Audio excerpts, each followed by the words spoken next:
Bonsoir chers téléspectateurs, bonsoir aux auditeurs de la radio Tchad Info FM, bonsoir aux internautes qui nous suivent depuis toutes les plateformes digitales de Tchad Info. C'est toujours avec un réel plaisir que nous nous retrouvons aujourd'hui ce soir pour un autre numéro de votre émission Face à Face. Les résultats du baccalauréat 2026 sont connus avec un taux de réussite de 55,69%. Des milliers de jeunes tchadiens, on va dire environ une soixantaine, viennent de franchir une étape importante de leur parcours scolaire. Derrière ces résultats, se cachent cependant plusieurs interrogations qui concernent l'avenir de notre système éducatif et aussi, en plus de cela, l'avenir de notre pays, on va le dire. Quel bilan tirer de cette organisation? Les universités les Tchadiennes ont-elles la capacité d'accueillir les nouveaux bacheliers qui viennent de franchir les portes des lycées? Et surtout, comment mieux orienter les jeunes vers des filières qui répondent à leurs aspirations, mais qui contribuent aussi au développement de notre pays? Nous en parlons avec nos invités qui sont avec nous autour de cette table que nous avons l'honneur de recevoir. Nous recevons monsieur Alaring Abel, vous êtes enseignant, censeur au lycée Sacré-Cœur. Bonsoir, merci d'être là avec nous. Bonsoir, merci monsieur Hyacinthe. C'est un honneur en tout cas pour nous de vous recevoir, monsieur Abel. Nous recevons aussi monsieur Ngartoïde Blaise, vous êtes ancien secrétaire général du syndicat des anciens du Tchad, vous êtes aussi enseignant. Bonsoir et merci d'être là avec nous. Bonsoir, monsieur Hyacinthe. Merci. C'est un honneur en tout cas pour nous de vous recevoir encore une fois de plus sur les plateaux de Tchad Info. Je le disais, si vous venez de prendre le train en marche, on va parler aujourd'hui du baccalauréat, les résultats sont connus. Après le bac, qu'est-ce qui se passe finalement? On va dresser un petit bilan du déroulement des épreuves, peut-être aussi de l'année scolaire.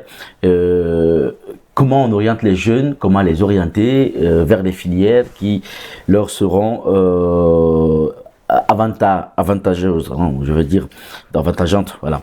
Donc, nous commençons directement avec monsieur Alaring Abel, et très rapidement, quel bilan vous établissez de cette année qui vient de s'écouler aussi, donc de la session du baccalauréat 2026?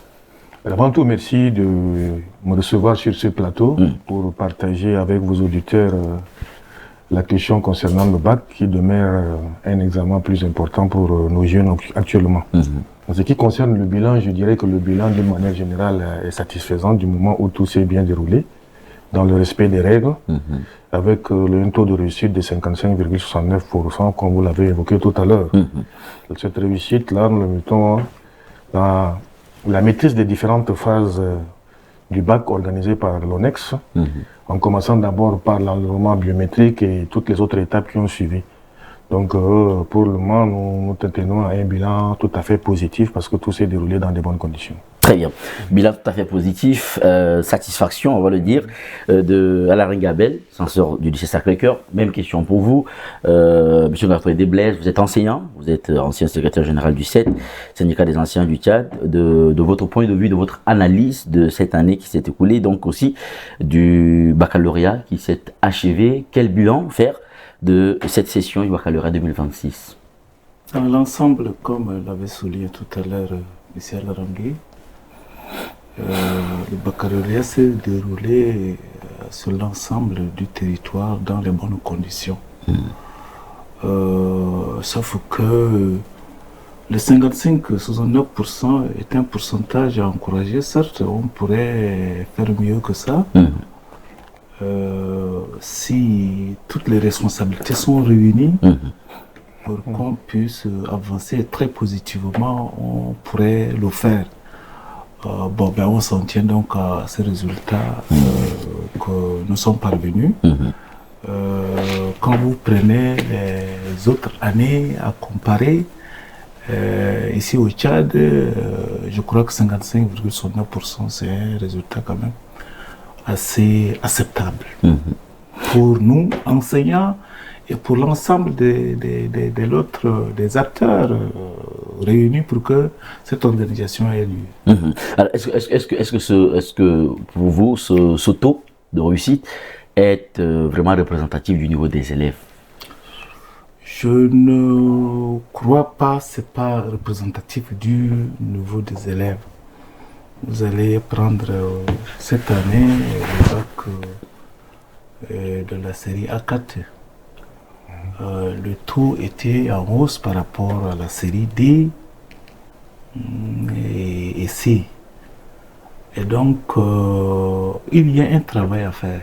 Donc, en termes de nombre de candidats, oui, mais je crois que la série E est en tête, suivie de la série C, Oui. en termes de réussite. Oui, oui. Bon, mais en termes de nombre, quand vous voyez l'admission, on pensait que c'est la série A Qui est en tête. Alors que la série C et D ont aussi franchi un effort considérable. Très bien. On va revenir donc sur la parole. Est-ce que pour vous, ce taux de réussite est vraiment représentatif du niveau des élèves sur le terrain à l'école? Oui, bon, je pense que le niveau des élèves est un peu disparate en fonction également des filières. Comme l'a dit tout à l'heure M. Blaise, quand nous prenons la série littéraire, on a un effectif assez considérable par rapport aux autres séries. C'est ça. Et la tendance tend beaucoup plus vers le littéraire que vers le scientifique, ce qui fait que si nous prenons en termes de chiffres, vous avez un nombre assez important des candidats au niveau littéraire, tandis qu'au niveau scientifique, l'effectif est un peu faible et ça nous donne l'impression que la réussite n'est pas aussi importante, alors qu'il y a un travail qui a été fait aussi à ce niveau par les élèves. Donc comme je l'avais dit tout à l'heure, si on prend d'une manière globale, on peut trouver satisfaction quand même à ce niveau parce que le travail qui a été fait, et vu aussi ce que nous avons eu à connaître pendant l'année scolaire avec des interruptions dues aux grèves répétitives qui se sont produites, cela a affecté un peu aussi le niveau des élèves et ce résultat, on ne peut que nous réjouir de ces résultats par rapport à ce que nous voyons réellement sur le terrain dans le domaine éducatif. Alors, les gens ont tendance à dire que le baccalauréat d'aujourd'hui n'est pas celui d'hier. Derrière cette expression, quelle analyse vous faites en termes de valeur de cet examen aujourd'hui? Est-ce que cet examen a perdu un peu de sa noblesse? Prenons les contextes. Les contextes ne sont pas les mêmes. Les contextes, il y a de cela 30, 20, 10 ans, ne sont plus les mêmes contextes actuellement. Les choses ont évolué sur le plan éducatif, même s'il y a une baisse de niveau scolaire, il y a aussi des situations qu'il faut prendre en compte pour essayer de parler du baccalauréat. Même sur le plan international, le niveau des études ne sont pas restés les mêmes qu'il y a de cela quelques années. Ce que nous avons connu, nous, quand on était élèves, c'est pas la même chose aujourd'hui. Avec tout ce que les jeunes connaissent aujourd'hui, il y a eu d'impact sur le système éducatif. Et cela a entraîné également des situations qui font à ce qu'on dise aujourd'hui que le bac d'aujourd'hui, c'est pas la même chose que le bac d'hier. Mais en tout cas, ça reste le bac. Ouais. C'est le diplôme qui ouvre la voie aux études supérieures. Donc ça reste encore le bac avec la valeur qu'il détient. Mais maintenant, sur le plan des connaissances, il y a quand même un changement qui est là. Parce que au niveau même de l'école, il y a eu aussi assez de choses qui sont entrées en jeu et qui ont fait qu'aujourd'hui, le niveau scolaire n'est plus le même comme ce que nous avons connu il y a de cela quelques années. Très bien. Est-ce que le bac d'aujourd'hui est différent de celui d'hier? Bon, ben, un bac, c'est un bac lorsqu'il est organisé par une institution d'organisation du baccalauréat sur le plan national, je voudrais nommer l'ONEX. La seule différence, c'est que, vous savez, le niveau des élèves d'antan n'est pas le même que le niveau des élèves d'aujourd'hui. Tout est fait à considérer que à l'époque où il n'y avait pas encore l'Android, il n'y avait pas encore les machines, on s'évertue à travailler très rigoureusement pour mériter le bac. La seule différence, c'est que même aujourd'hui, vous allez prendre un bachelier pour le comparer à un bachelier d'antan, les niveaux ne sont pas les mêmes. Bon, un bac, vous dites, il a le bac, certes, mais alors, comparé au niveau de Abel qui est devant moi, qui a eu son bac il y a quelques années, il y a des gens qui ont le bac au même moment que nous, qui n'ont pas avancé, qui sont là, mais vous prenez leur niveau, leur niveau reste le niveau des bacheliers. Vous savez qu'on produit au niveau du secondaire pour envoyer au supérieur, mais arrivé là-bas, on se rend compte qu'il n'y a rien. ça veut dire qu'il y a des problèmes. Et les problèmes, les élèves ne sont pas les seuls responsables, mais la responsabilité se situe à tous les niveaux des acteurs. L'acteur principal qui est d'abord l'État. Vous savez, tout à l'heure, M. Abel avait souligné un aspect des grèves répétitives. Les grèves répétitives ont leurs causes. Et si les causes des grèves répétitives est résolues, eh bien, on ne serait pas arrivé donc à faire des nouveaux qu'on doutait de la valeur de leur bac. Donc, voilà un peu ce que je peux dire par rapport à... C'est ça. C'est 59 000 quelques, dont environ 60 000 nouveaux bacheliers qui viennent d'obtenir leur baccalauréat, qui vont donc franchir, qui vont donc entamer les études supérieures. Est-ce que nos universités tchadiennes ont la capacité d'accueillir tous ces nouveaux bacheliers? Ben, monsieur Yachan, vous n'êtes pas étranger dans ce pays. Nous, on produit pour la consommation des universités du Cameroun, pour la consommation des universités de la sous-région. Nous ne sommes pas capables, par nos universités ici, de pouvoir aller jusqu'à 5 000 étudiants. Et c'est imposé sur l'ensemble du territoire, si vous voulez bien. Donc, c'est triste. Bon, nous parlons des universités, les structures d'accueil. Ok, mais alors, il faut avoir des enseignants pour pouvoir tenir ces structures universitaires. On n'encourage pas les inscriptions à la thèse, on n'encourage pas les inscriptions donc des enseignants sur le terrain qui veulent aller progresser. Vous savez, un enseignant, vous me voyez, votre papa, j'ai été déjà d'abord un instituteur. Pour arriver au niveau où je suis ici, on m'encourage à aller à la thèse, on m'encourage donc à aller progresser. On fera des professeurs d'université, d'abord en commençant par là. Vous savez, ceux qui ont fait les études et qui veulent progresser, on dresse des barrières qui les empêchent donc de continuer. Ça, c'est un problème et à ce niveau, il faudrait bien que l'État essaye de régler. Deuxièmement, la grève dont fait allusion M. Abel, il y a les causes des grèves. Et les mêmes causes produisent les mêmes effets chaque année. Il faudrait bien que à ce niveau-là, que les gens s'attellent à régler pour que les enseignants commencent les cours en octobre et finissent normalement en juin pour nous permettre d'organiser un bac où la responsabilité, cette fois-ci, incombera les élèves. Parce que si l'année, elle n'est pas perturbée, qu'arrivé à la fin de l'année, on organise les examens et vous échouez, ça, la responsabilité n'est plus à l'État, moins encore aux parents. Voilà. Ni aux enseignants non plus. Ni aux enseignants. Donc, voilà, même question pour vous. Est-ce que 60 000 nouveaux bacheliers, est-ce que environ 60 000 nouveaux bacheliers, est-ce que nos universités nationales, nos instituts, nos écoles professionnelles ont la capacité d'absorber toute cette jeunesse qui vient de franchir, qui vient d'obtenir le bac? Je crois que 60 000 de plus qui viennent s'ajouter à des milliers encore qui existent déjà sur le terrain. Et voyant les structures universitaires mises en place, il est difficile que cela puisse absorber tous les lauréats du bac. Donc il y a des efforts à faire au niveau de l'État pour encore augmenter les structures d'accueil universitaire et aussi des structures privées qui ont été mises en place permettent aujourd'hui de pouvoir absorber. Comme l'a dit tout à l'heure M. Blaise, nous formons nos jeunes pour les universités étrangères et cela est dommageable pour nous. Il va falloir revoir cette situation pour qu'aujourd'hui, dès que nos élèves, nos enfants finissent leurs études secondaires, ils puissent avoir accès facilement à nos structures universitaires au niveau local. Et vous voyez, aujourd'hui, beaucoup de parents font face à un certain nombre de dilemmes. Lorsque l'enfant obtient déjà son diplôme, il y a ce problème qui se pose, où l'envoyer? C'est ça.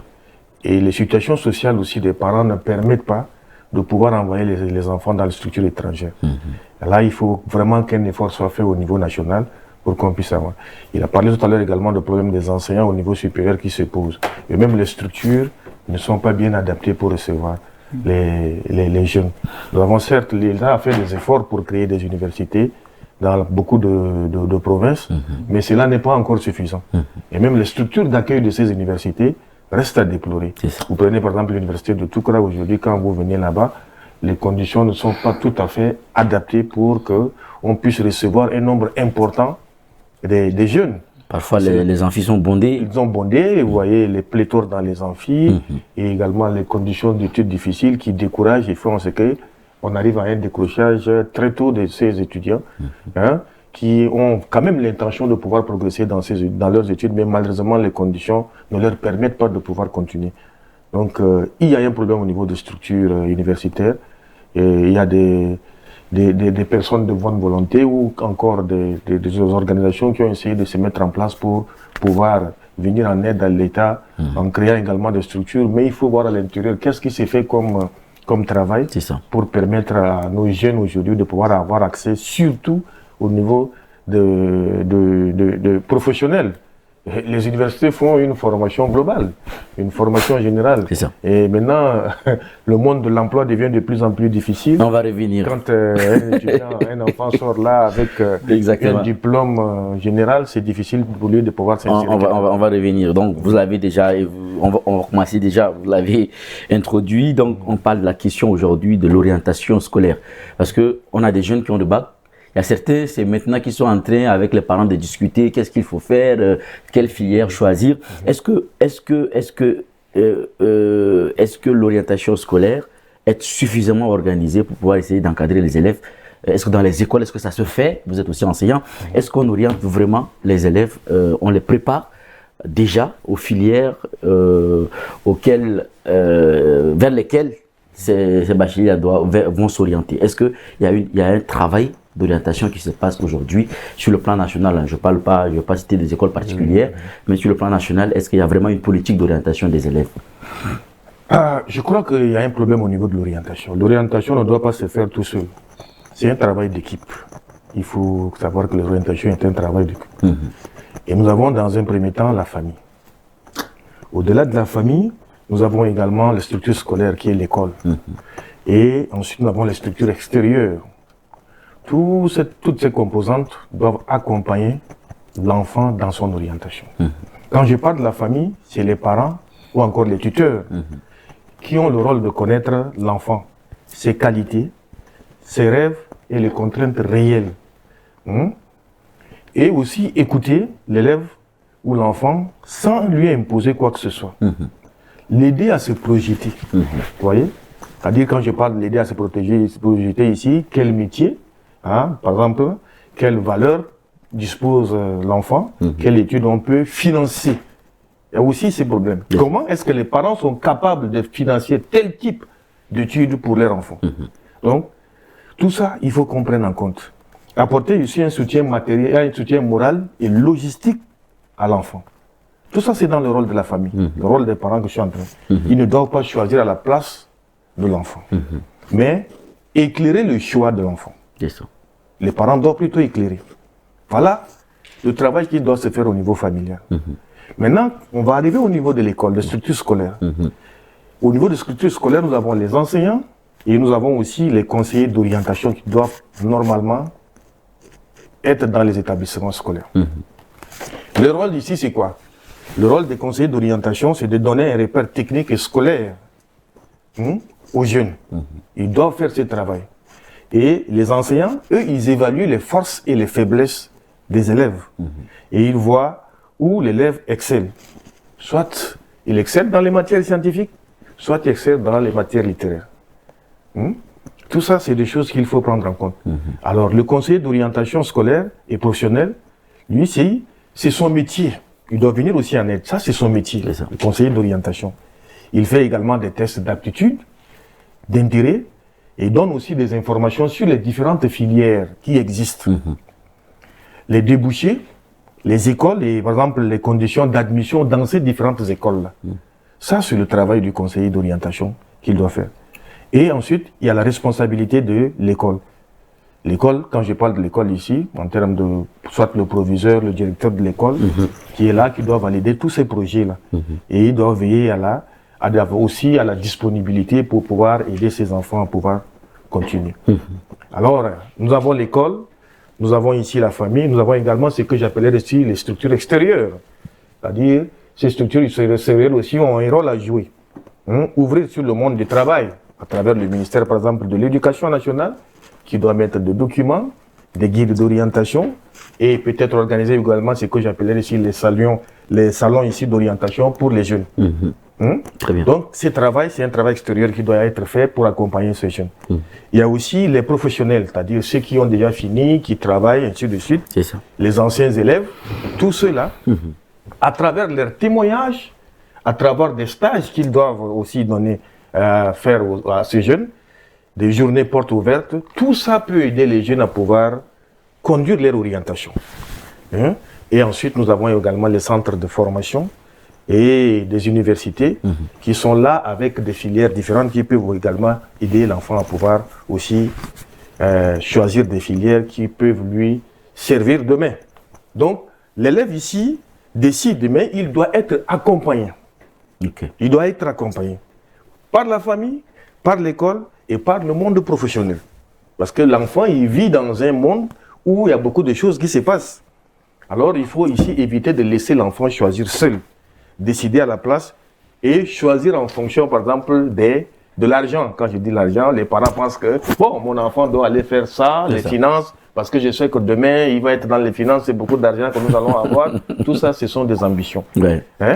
Donc, il y a un travail qui doit être fait au préalable pour préparer les jeunes, préparer les enfants à la vie professionnelle de demain. Donc, la question d'orientation aujourd'hui au Tchad demeure une question cruciale dans le système éducatif. Les enfants manquent d'orientation et manquent également de repères. Et ce manque d'orientation et de repères ici ne facilite pas les enfants à pouvoir réussir dans ce qu'ils préfèrent. Alors, tout ce que j'ai donné ici peuvent concourir à aider l'enfant dans son orientation. Il y a, par exemple, le choix des parents. Il y a également le choix de l'enfant, ou soit le vœu des parents. Les parents vont faire des vœux. Moi, je veux que mon enfant soit avocat. Moi, je veux que mon enfant soit médecin. Ça, ce sont les vœux des parents. Mais maintenant, ce qui détermine l'orientation de l'enfant, c'est son travail scolaire. C'est le travail scolaire. Donc, il faut qu'il y ait un suivi au niveau parental, un suivi au niveau scolaire de l'enfant, c'est-à-dire au niveau de l'école, et également une orientation sur le plan social d'une manière générale. C'est tout ça qui doit accompagner. Et il y a également un déficit de conseillers d'orientation. Même s'ils existent aujourd'hui dans les établissements, c'est très rare de le voir.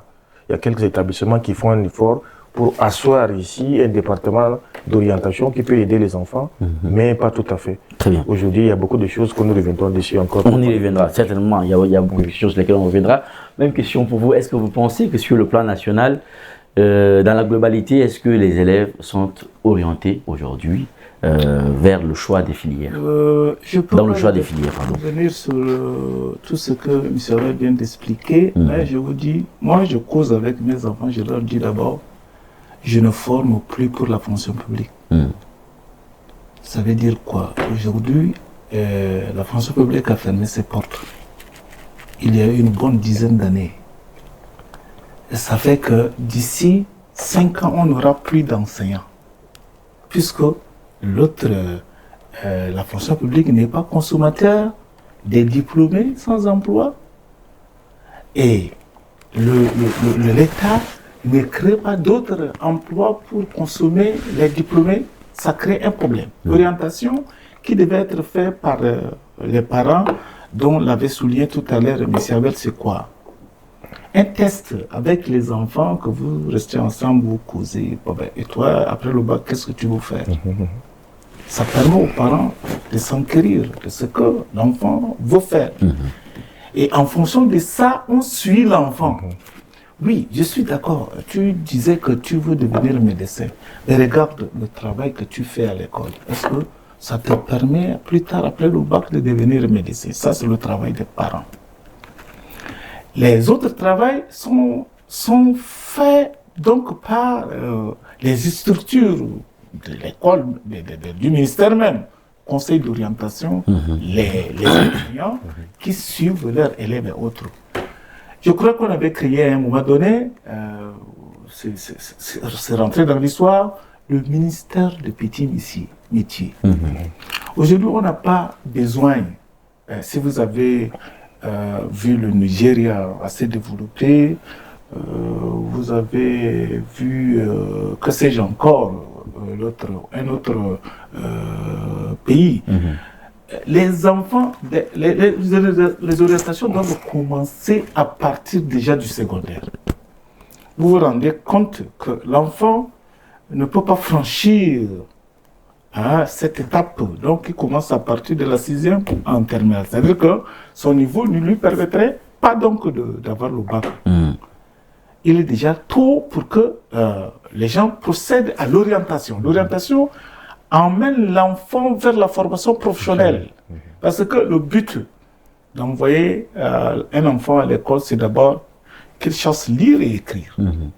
Ça, c'est le premier but. Deuxième but, qu'il évolue, que demain, qu'il devienne quelqu'un quoi, accéder à un emploi. Et si tout ça n'est pas fait, et tout ça, quand tout ça va être fait, il faut que l'État soit derrière, en train de créer les conditions d'accueil, les conditions d'emploi. Mais si l'État n'est pas derrière tout ça, c'est aussi un problème. Donc, on ne peut pas répéter, M. Abel, mais au niveau des parents, il y a trop d'erreurs dans le choix de ce que les parents veulent que les enfants font. Vous voulez qu'ils soient un financier. Il y a pas mal de gars avec qui nous avons fait les lycées techniques commerciaux qui sont devenus des financiers. Ils n'ont pas été consommés par le ministère des Finances. Ils sont là. Laissez l'enfant lui-même décider de ce qu'il va faire. Maintenant, apportez votre éclairage. Et c'est le père qui comprend mieux que l'autre, que son fils, de ce qui se passe maintenant, le monde de demain, comment ça va être.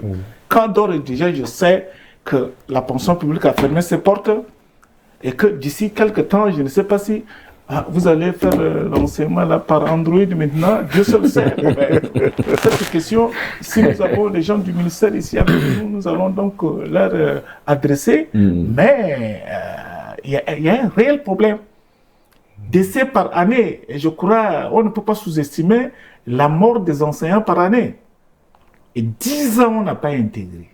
10 ans, bien sûr, on n'a pas intégré. Quels sont ceux qui sont sur le terrain en ce moment pour s'occuper de cette orientation que vous dites? Ces jeunes enseignants que nous venons, la dernière vague à être intégrée, ont besoin encore d'un encadrement.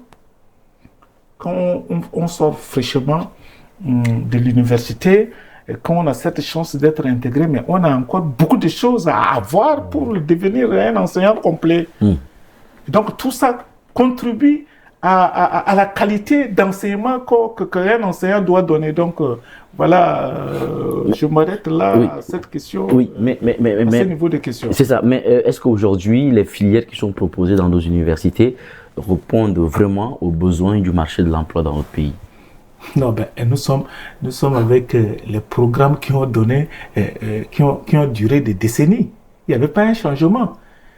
On doit plutôt, en termes de l'époque, en termes de temps, réorienter, reprogrammer.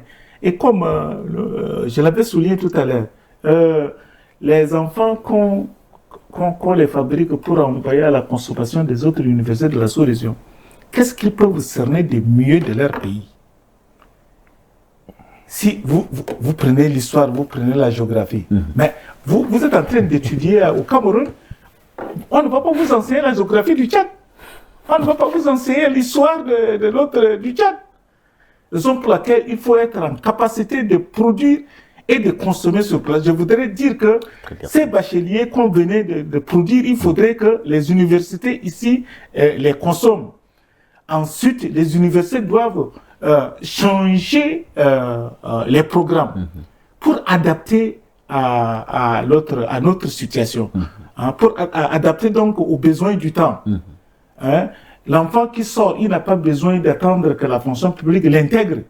ça doit être enseigné à l'université. L'enfant, il sort de là, il se met à tourner sa tête pour pouvoir créer ce qu'il faut pour l'existence. C'est ça ce qu'on veut maintenant. Et donc, les universités ont la charge donc de revoir le programme et revoir l'orientation comme vous venez donc de le développer. Très bien, merci. À la suite de M. Blais, je voulais ajouter ceci en ce qui concerne les études universitaires. Quand nous faisons dans la formation diplômante, sans tenir compte du contexte professionnel réel, il y a du souci. Le marché de l'emploi aujourd'hui est très difficile. Et quand vous prenez nos structures universitaires, ils font de la formation diplômante. Pourquoi je le dis? Parce que vous prenez nos universités, la plupart des universités qui font dans notre filière technique n'ont pas de laboratoire. On vous dit qu'on forme un pétrochimiste. Pendant 3 ou 4 ans de formation, il n'a jamais peut-être mis pied au laboratoire pour pouvoir faire une expérience. Mais à la fin de sa formation, il sort avec un diplôme théorique. Mais sur le plan pratique, il ne peut pas réaliser quoi que ce soit. Vous voyez? Et c'est ça aussi le problème de nos structures universitaires. Donc il faut que l'État pense maintenant à apporter des soutiens logistiques et matériels dans nos universités pour que les enfants qui entrent, qui sont formés, après leur licence, après leur master et autres, puissent sortir avec une capacité de travail réel. Qu'est-ce qu'il peut produire concrètement? Parce que la fonction publique ne peut plus le recruter aujourd'hui. Et ceux-là, ils deviennent le plus souvent des clandomans, par-ci, par-là. Ils font des petits métiers, certes, pour pouvoir s'en sortir. Alors que l'État a dépensé de l'argent pour pouvoir former ces jeunes qui, pratiquement après leur formation, ne sont pas utiles pour le pays. Je ne dis pas utiles parce que ça ne vient pas de ces jeunes. Mais c'est ce qu'ils ont reçu comme formation sur le plan théorique et non sur le plan pratique. Donc nos universités manquent de structure. Nous avons beaucoup de filières universitaires qui sont créées, mais à l'intérieur de ces filières, il n'y a rien de pratique qui se fait avec ces enfants. On a parlé de ceux qui vont faire la géographie, qui vont faire l'histoire, ou je ne sais pas, les lettres modernes, c'est ça. Ils finiront par devenir des enseignants. Et si aujourd'hui, la fonction publique ne recrute pas, c'est difficile pour ces jeunes. Qu'est-ce qu'ils deviennent? Donc il faut orienter maintenant vers des formations professionnelles avec des méthodes bien appropriées qui permettent à ces jeunes-là, dès qu'ils finissent leur formation, qu'ils soient capables de pouvoir créer quelque chose. Ils sont utiles sur le terrain, mais pas des connaissances livresques théoriques que ces jeunes ont, mais qui ne sont pas capables de pouvoir faire quoi que ce soit pratiquement. Alors, quelle filière devrait être davantage encouragée? Aujourd'hui, c'est vrai qu'on ne va pas citer, on ne va pas se mettre à faire une liste, et on ne va pas finir jusqu'à demain matin, mais pour notre pays, s'il y a un conseil à donner à un jeune bachelier, vers quelle filière il lui serait avantageux de s'orienter? Il est difficile aujourd'hui de dire à un bachelier, voilà telle orientation, parce que quand j'ai parlé de questions d'orientation ici, il y a beaucoup de paramètres qui entrent en jeu. Exactement. Et il faut tenir compte de ces paramètres en fonction des situations sociales de ces jeunes. Les jeunes ne sortent pas tous des mêmes milieux sociaux. Donc en fonction des possibilités des parents, ou soit des possibilités de l'enfant, parce que nous avons des enfants qui se prennent eux-mêmes en charge. Qui n'ont aucun soutien extérieur et qui se battent. C'est ça. Et si vous donnez des orientations dans des filières où il n'a pas de capacité financière et logistique de pouvoir le faire, il est difficile. Toutes les filières sont importantes. Il n'y a pas de filières qui valent plus que les autres. Mais maintenant, il faut voir ce qui est réalisable, ce qui est faisable dans un avenir court et avec des possibilités dont dispose chaque enfant ou chaque parent d'enfant pour pouvoir l'accompagner dans ce qu'il peut faire pour le rendre utile lorsqu'il finira sa formation. C'est ça qui est important. Donc je ne pourrais vous dire que voilà, c'est telle filière qu'il faut pour tel enfant ou bien telle filière qu'il faut pour que les enfants puissent s'en sortir. Vers quelle filière faut-il orienter aujourd'hui pour se préparer pour les années qui arrivent? Mais alors, cette question renvoie à plusieurs autres questions. Vous prenez simplement ceux qui ont fini à Dayoba, ou bien ceux qui ont fini à Baïli. Ah ben, c'est pas l'espace qui manque. C'est pas l'espace qui manque pour l'agriculture, c'est pas l'espace qui manque pour l'élevage. Ceux qui ont choisi aller faire, comment dire, l'agronomie, ceux qui ont choisi faire devenir des infirmiers ou bien des docteurs vétérinaires. C'est pas le bétail qui manque. Mais tout ça revient, la question est renvoyée à l'État. Qu'est-ce qui est mis en place pour aider ces diplômés-là à oublier l'État? Je vous dis que si on donnait les moyens pour que chaque diplômé dans son domaine puisse aller lui-même se prendre en charge, essayez donc de faire une agriculture assez modernisée et lui permet aussi d'employer les gens. Hein? Les autres diplômés qui ne font rien, il peut les employer. Donc, tout est une question de la conception du plan de développement d'un pays. Est-ce que le Tchad pense que, et d'ailleurs, avec l'agriculture et l'élevage peuvent marcher? Et l'élevage aujourd'hui, d'ailleurs, si nous étions un autre pays, l'élevage allait rapporter plus que même l'agriculture. Moi, je suis allé pour la mission de Conerec, notre Congo-Brazza. On me dit que un bœuf coûte 400-500 000 là-bas. J'ai vérifié. Ici, on laisse les bétails là. Les bétails constituent un autre souci pour les agriculteurs. Et les agriculteurs qui produisent pour nous donner à manger constituent un autre souci pour les éleveurs, vice-versa. Et donc, dans ces conditions, si on ne met pas la règle de conduite et sortir un plan de développement sûr qui crée de l'emploi, en tout cas, nous sommes en train de nous égarer. Et je ne sais pas quand cela va s'arrêter. Et voilà, tout est une question. Si vous êtes en face d'un parent qui est en train de vouloir imposer une filière à son enfant, peut-être que, parce que peut-être lui, il a une vision plus large du monde, ou bien, bon, mais qui ne tient pas compte peut-être de la vie de l'enfant, qui veut lui imposer une filière, qu'est-ce que vous lui direz? Bon, je lui dirais simplement, on avait fait la sociologie avec un gars, il est là, il s'appelle Janvier. Lui, il a commencé la menuiserie avant que nous n'accédions à l'inscription à l'université pour faire la sociologie. Mais jusqu'à l'heure où je vous parle, le monsieur n'est pas intégré. Il fait ça avec l'intention d'être intégré. Mais il est le DG de son atelier. Je suis allé moi-même lui demander de l'argent, de me donner. Je suis allé, j'ai des cas de décès, je suis allé, il m'a offert un cercueil. Et il me dit, allez, enterre ton corps. Tu as le temps de venir me rendre. J'ai dit, mais attends, mais toi, tu as mieux choisi que nous autres. Ce n'est pas chercher donc à orienter l'enfant que demain, qu'il soit dans le bureau. On gagne meilleur ailleurs que dans le bureau. Ça, c'est pertinent. C'est-à-dire que là où nous sommes autour de la table, les gens sont en train de marcher là debout, dehors, mais ceux-là trouvent mieux que nous qui sommes en ce moment au bureau en train de débattre de la question de l'éducation. Donc c'est pour dire que dès bas âge déjà, quand l'enfant, on vous demande d'éclairer, orienter les enfants dans tous les domaines possibles. Menuiserie.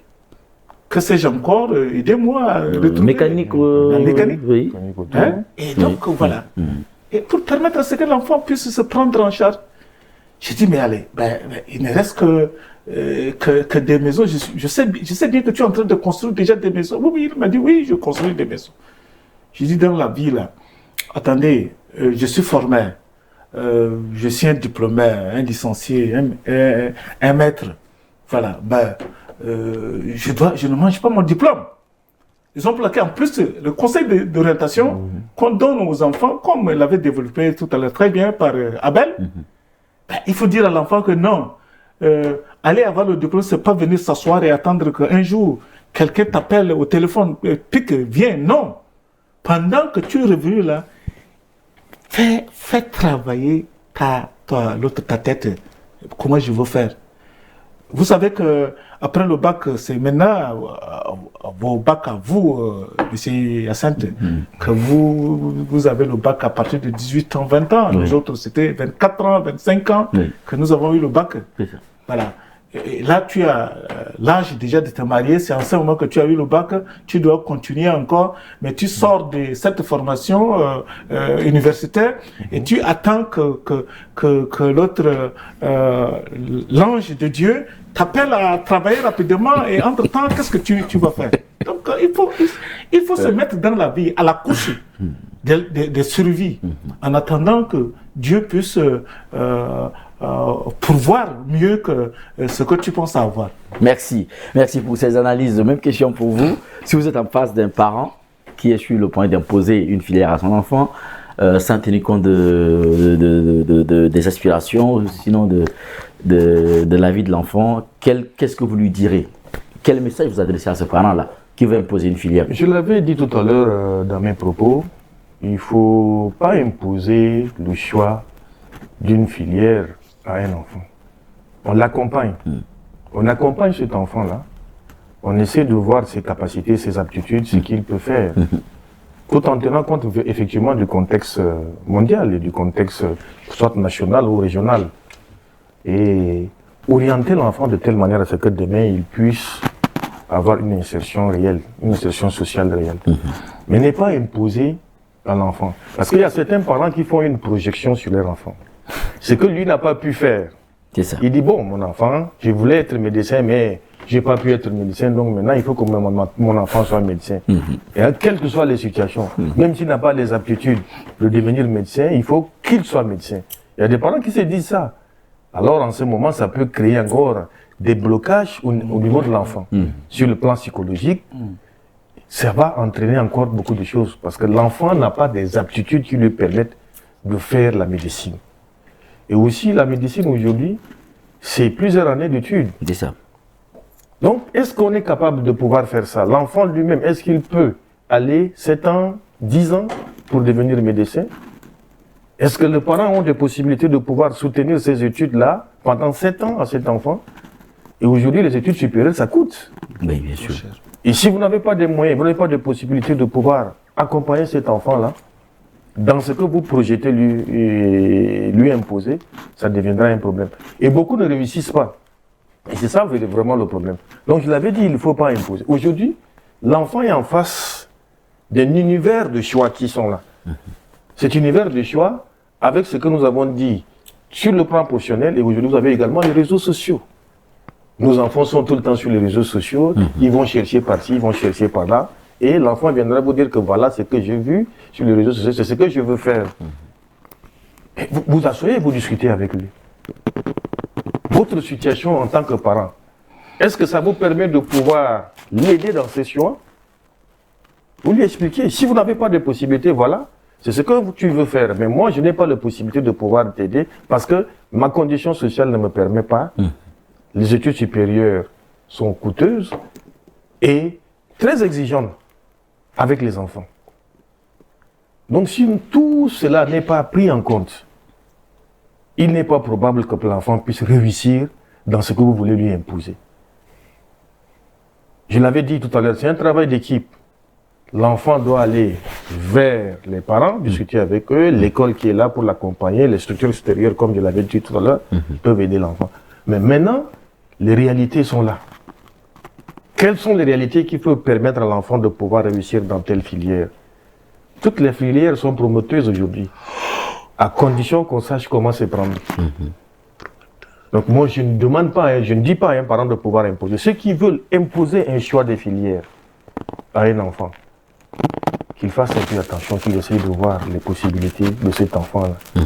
Qu'est-ce que l'enfant détient comme capacité pour lui permettre de pouvoir faire ça? On peut avoir ici des intentions pour son enfant peu loin. Je veux que mon enfant soit un avocat parce qu'aujourd'hui, l'avocature est un métier qui rapporte. Donc, il faut que mon enfant soit, quelles que soient les conditions, avocat pour qu'il soit à l'aise demain. Mais pour devenir avocat, quelles sont les conditions? Qu'est-ce qu'il faut faire? Est-ce que l'enfant lui-même dispose des conditions qui lui permettent de devenir avocat? qui lui permettent de devenir médecin, qui lui permettent de devenir ingénieur, qui lui permettent de devenir pilote. Quand nous prenons dans le domaine du pilotage, aujourd'hui, c'est beaucoup de moyens. C'est beaucoup de moyens. L'aéronautique, c'est des dizaines d'années, presque une dizaine d'années de formation, avec des coûts extrêmement excessifs. Et si les parents n'ont pas assez de moyens, ça complique l'avenir de l'enfant. Donc l'imposition ne doit pas se faire. Il faut un dialogue pour qu'on puisse arriver à s'asseoir et trouver un palliatif pour l'enfant et l'aider à l'accompagner. C'est ça qui est plus important. Mais pas une imposition de choix. Je ne conseille pas aux parents d'imposer des choix à leur enfant, selon ce qu'ils désirent que l'enfant fasse. Très bien, merci. Nous sommes en train de finir notre débat. Il est intéressant. C'est vrai que le temps ne nous permettra pas, mais moi, puisqu'on parle des bacheliers, il y a beaucoup qui nous écoutent, il y a beaucoup qui suivent cette émission. Quel est le message que vous leur adressez avant qu'on clôture? Quel est le message que vous leur adressez? C'est un jeune qui vient d'avoir le bac. J'avais eu ici, est-ce que c'est de fausses informations qu'il y avait des candidats qui se sont suicidés? Oui, effectivement.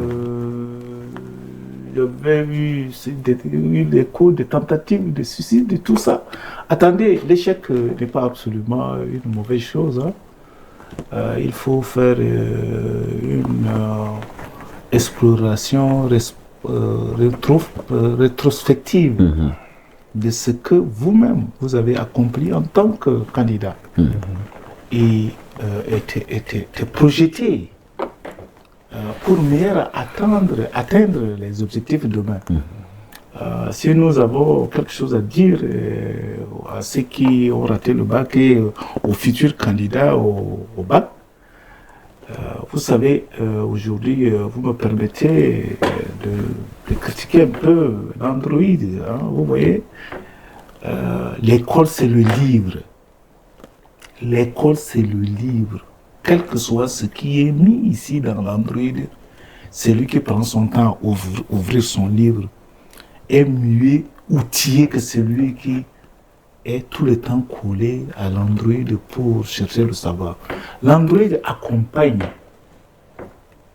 ce que le livre n'a pas mis à la disposition, donc des lecteurs. Et donc, nous conseillons à ceux qui veulent donc progresser, être candidats pour la série A des livres. Et nos candidats sont incapables de vous sortir 2 ou 3 citations dans leur rédaction. Et c'est grave pour un gars de la terminale qui va aborder bientôt les études supérieures. Donc, nous conseillons le livre. Même c'est de séries scientifiques et tout. Je vous dis, le livre aujourd'hui est en train de partir. Et là, nous, parents, avions ignoré cela. Je fais des tonnes. C'est-à-dire que chaque enfant de la 6e, j'ai fait des lots de livres qui doivent accompagner les enfants.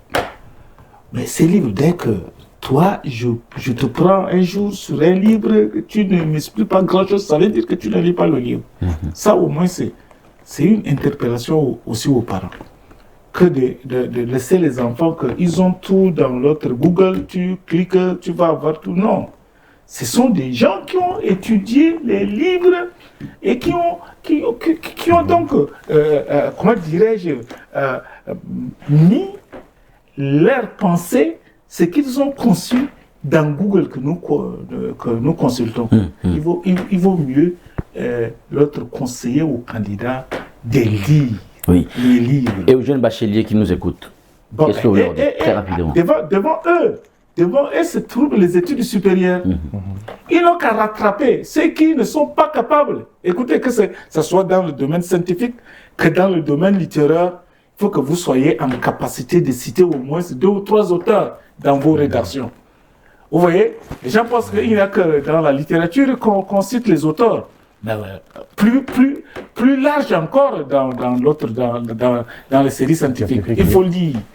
pour soutenir ce que tu dis. Donc, nous leur conseillons le livre.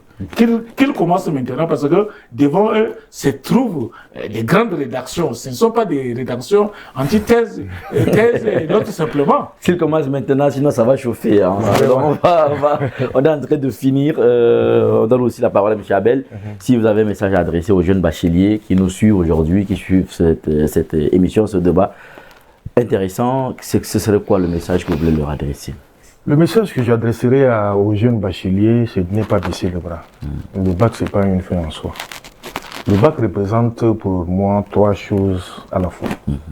C'est d'abord un diplôme, c'est un passage au cycle supérieur et professionnel aussi, et aussi c'est en quelque sorte considéré comme étant un sésame. Un sésame, c'est-à-dire sa valeur évolue et pour les jeunes. Donc quand on le prend en tant que diplôme aujourd'hui, c'est le premier grade universitaire. Le bac c'est le premier grade universitaire. Ça marque également la fin des études secondaires et le début des études supérieures, comme je l'ai dit. Donc, aujourd'hui, sans bac, vous n'avez pas accès à l'université. Certes. Mais ce n'est pas une fin en soi. C'est le passage, quand on brise, c'est un passage, donc le rythme de passage vers l'âge adulte pour un enfant. Quand l'enfant a son bac, il est fier d'avoir le bac, il dit « bon, j'ai grandi ». C'est ça. Peut-être que je vais me séparer de mes parents pour aller aux études supérieures ailleurs, ou soit je vais m'engager maintenant dans une autre structure d'études qui n'est plus l'école primaire ni l'école secondaire. Donc ça ouvre maintenant. C'est aussi une clé pour la suite de tout ce que vous aurez à faire, parce que nous sommes dans le système français, où c'est le diplôme, le bac qui ouvre la porte maintenant à tout le reste. Donc les études supérieures, le concours et également de l'emploi. Et permet également une mobilité internationale. Parce que vous voyez, quand un enfant réussit, les parents cherchent à l'envoyer étudier, soit en Europe, soit en Amérique, soit en Afrique, un peu partout. Donc ça permet la mobilité. L'enfant doit se séparer quelquefois de ses parents. Et ça aussi, c'est une étape très difficile. Si on ne se prépare pas pour cela, ça aura des répercussions sur l'enfant. Oui. Donc le bac seul ne suffit pas. Je dis aux bacheliers, le bac seul ne suffit pas. Pour une insertion, il faut encore des efforts supplémentaires. Il faut se concentrer pour ses études supérieures. C'est donner à tout ce qu'il faut. Le bac est nécessaire, mais pas tout à fait suffisant. Ça permet une orientation. J'ai le bac scientifique, ça m'oriente dans des filières supérieures scientifiques que je peux. J'ai le bac littéraire, ça peut m'orienter également dans les filières littéraires. Même si aujourd'hui, avec le bac littéraire, on peut se permettre de faire certaines choses scientifiques et vice-versa, c'est pas aussi mauvais que ça. Donc une orientation, et le bac aussi, c'est un état d'esprit. Pour les jeunes, c'est un état d'esprit. Parce que tout à l'heure, j'ai rebondi sur ce que le grand frère Blaise vient de dire tout à l'heure. Il y a eu des cas de suicide parce qu'un candidat a échoué au bac. Ça, c'est déplorable. Parce qu'on ne l'a pas préparé à accepter l'échec. L'échec fait partie de la vie. Parce que ce candidat n'a pas été accompagné quelque part. Pour lui, c'est le bac ou rien. Et voilà le résultat aujourd'hui. Quand il a échoué, il s'est donné la mort. C'est regrettable. Donc, je disais tout à l'heure que c'est un état d'esprit. Il faut préparer l'esprit des jeunes. Pour savoir que, même si vous ne l'avez pas eu cette année, peut-être l'année prochaine, vous l'aurez avec un peu plus d'efforts. Parce qu'il y a quelque chose qui n'a pas marché quelque part. C'est ça. Donc, il faut chercher à corriger ce qui n'a pas marché pour nous permettre de réussir. Et même si on ne réussit pas, on peut s'insérer autrement dans la vie. Mais pas faire comprendre à l'enfant que tout est centré autour du bac et pour arriver à des situations déplorables comme ça. Donc il faut vraiment que des informations passent au niveau familial pour les enfants, au niveau scolaire, en préparant l'esprit des enfants à aborder ces examens-là. Ceux qui ont réussi doivent continuer toujours par faire des efforts. Parce qu'aujourd'hui, le bac ne vous donne pas de l'emploi automatiquement. Ça vous prépare à d'autres situations encore plus complexes. Et lorsque vous n'avez pas eu à vous préparer pour aborder ces situations, ça va être compliqué. Vous allez rester sur les carreaux. Allez, merci. Oui. Merci, M. Abel. Merci pour ces analyses. On est déjà à la fin de notre entretien. Vous avez 30 secondes pour dire votre mot de fin si vous avez une dernière chose à dire. Bien, moi, si j'ai quelque chose à dire, c'est à l'endroit des enseignants et en même temps à l'endroit de l'État. Enseignants que nous sommes, nous avons été formés d'abord pour former la nation, éduquer la nation.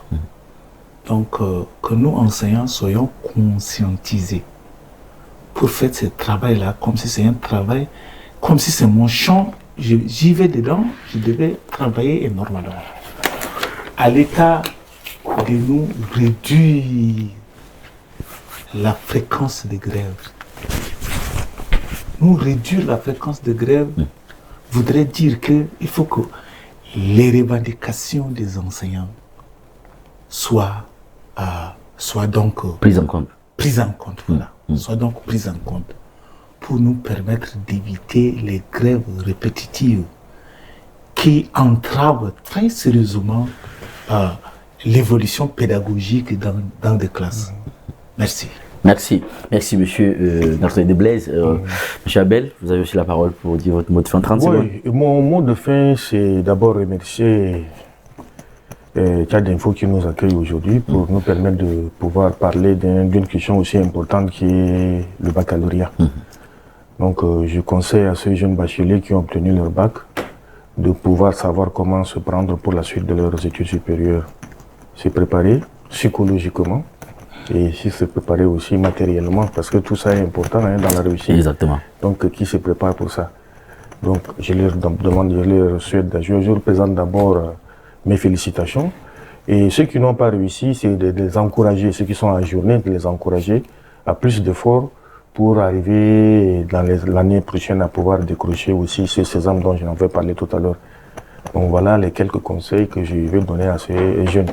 Et sur le plan éducatif, c'est de l'interpellation également du gouvernement à faire un peu d'effort pour permettre à ce que la structure éducative soit bien assise pour la réussite de nos jeunes. Parce qu'aujourd'hui, il y a beaucoup de difficultés dans le système éducatif, même si les efforts sont réalisés ça et là, ces efforts demeurent encore insuffisants et il faut encore un grand travail qui doit être fait à ce niveau pour éviter les grèves répétitives. Et également, les structures scolaires doivent être accompagnées par des matériels pour permettre des situations d'études normales pour nos jeunes. Quand vous prenez nos écoles, vous allez voir, quand vous entrez dans les salles de classe, il y a des situations déplorables. Les conditions climatiques aussi sont difficiles. Quand nous arrivons, par exemple, au mois de mars, il est difficile aux enfants de pouvoir supporter les cours dans certaines salles de classe. Et ça, c'est des situations qu'on doit essayer de voir. L'État doit essayer de voir comment arriver à résoudre toutes ces difficultés en accompagnant les enseignants pour qu'on n'ait pas de grève, en mettant à la disposition des différentes écoles là des moyens qui leur permettent de pouvoir bien encadrer ces jeunes, parce que c'est ça l'avenir du pays. Merci monsieur Alarangue Abel. Je rappelle que vous êtes enseignant, vous êtes censeur au lycée Sacré-Cœur de N'Djamena. Merci d'avoir accepté de venir et de répondre à nos questions. Merci monsieur Yacinthe. Merci aussi à monsieur Narcisse Desblaise. Vous êtes aussi enseignant, vous êtes ancien secrétaire général du CET, le syndicat des enseignants du Tchad. Merci d'avoir accepté de venir nous livrer vos analyses autour de ce sujet. Merci, M. Yacinthe, merci aussi à la radio Tchad Info. Merci. Merci à vous, chers téléspectateurs, auditeurs de la radio Tchad Info FM et les internautes qui nous suivaient depuis toutes les plateformes digitales de Tchad Info. Nous sommes donc arrivés au terme de ce débat, de cet entretien qui nous a permis de parler de l'après-bac. De l'après-bac, on a analysé l'année, on a analysé le déroulement de la session du baccalauréat 2026 et on a essayé, les parents et les enseignants qui sont là avec nous nous ont permis de conseiller, d'orienter et d'aider les jeunes bacheliers qui viennent d'avoir le bac, quelle orientation, comment se prendre pour pouvoir essayer d'affronter la dernière partie de cette guerre, on appelle ça Douas-Fin bien sûr. Donc voilà, merci à vous tous, on se donne rendez-vous dimanche prochain pour un autre numéro de votre émission Face à Face. D'ici là, portez-vous bien et très bon suite de programme sur Tchad Info TV.